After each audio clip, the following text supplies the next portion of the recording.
안녕하세요. 부동산을 이야기하는 정달빛입니다. 오늘은 정부가 당초 예정한 전세대출 총부채 원리금 상환 비율 DSR 적용 방안을 잠정 연기하기로 했다는 소식으로 만나게 되는군요. 정부의 선택이 반갑기도 하고 반갑지 않기도 하고 양날의 칼날 같은 느낌이 들기도 합니다. 어찌 되었든 정부가 가계부채보다는 내수 진작을 위한 카드를 선택한 것이기에 저는 개인적으로 공감합니다. 마치 골든타임을 놓치면 생명을 잃을 수도 있는 꺼져가는 내수 경제의 생명력을 불어넣기 위한 마중물이라고 생각하기 때문이죠. 정부의 고심 끝에 내린 결정으로 내수 진작의 생명력이 불어넣어지길 소망합니다. 현재 내수 부진과 트럼피즘 고환율 등의 악재와 탄핵 정국 등이 맞물려 경기 침체 우려가 상당히 커지자 정부는 가계부채보다는 내수 진작으로 정책 방향을 튼 것으로 보이는데요. 서민 지원을 위한 자영업자 신용카드 수수료 경감과 채무조정 지원 방안 등도 연내 내놓기로 했다고 합니다.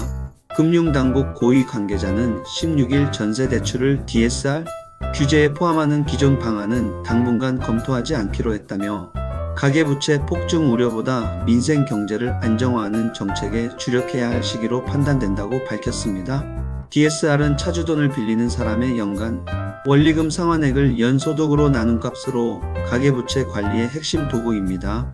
가계부채가 높으니 정부는 억지로라도 부채를 관리하기 위한 마지막 카드를 사용하려고 하는 것이죠.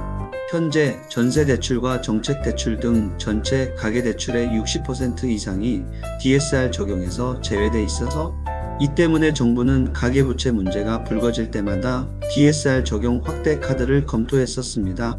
따라서 전세대출을 DSR에 적용하는 것을 무기한 연기하기로 한 것으로 보입니다. 전세대출까지 대출 규제에 포함한다면 차주의 입장에서는 대출을 받지 못하는 것과 동일한 효과를 보기 때문이겠죠. 금융위원회는 그동안 주택 보유자의 전세대출 이자를 DSR에 포함하는 방안을 통해 규제 적용 범위를 확대하겠다는 방침을 고수해 왔었는데요. 어려워지는 경기 상황을 검토해보니 이러면 안되겠구나 싶어 가계부채가 급증할 조짐이 다시 보이면 그때 다시 논의를 하는 쪽으로 카닥을 잡은 것으로 보여집니다.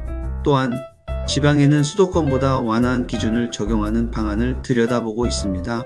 왜냐하면 지방은 수도권과는 다르게 부동산 시장 침체 등으로 부실이 급증하는 상황이 있기에 이에 대비하기 위한 조치로 보여집니다. 균형을 이루기 위한 선제적 조치라고 생각을 하면 좋을 듯 합니다. 끝으로 정부는 영세 중소 가맹점의 신용카드 수수료율 인하, 소상공인 이자 환급 등 상생 정책도 속도감 있게 추진하고 소규모 자영업자의 부담을 조금이나마 덜어드릴 수 있도록 예정대로 이번 주에 카드 수수료 경감 방안을 발표할 것이라며 중소기업 지원 대책도 차질 없이 추진해야 한다고 발표하고 있습니다. 정부가 내수 진작을 위하여 가계부채를 포기한 것은 2025년도는 올해보다도 넘어야 할 산들이 많기 때문에 신중한 결정을 내린 만큼 우리는 각자의 위치에서 열심히 맡은 바 책무를 다하고 살다 보면 언젠가는 경기의 방향이 저점에서 고점을 향해 가는 날이 반드시 오지 않을까 기대하여 봅니다. 이상으로 부동산을 이야기하는 정달빛이었습니다. 날씨가 더욱 추워졌습니다. 날씨가 추워도 우리는 마음만큼은 따뜻함을 품고 오늘도 파이팅 되는 하루가 되어 보길 소망해 봅니다. 감사합니다.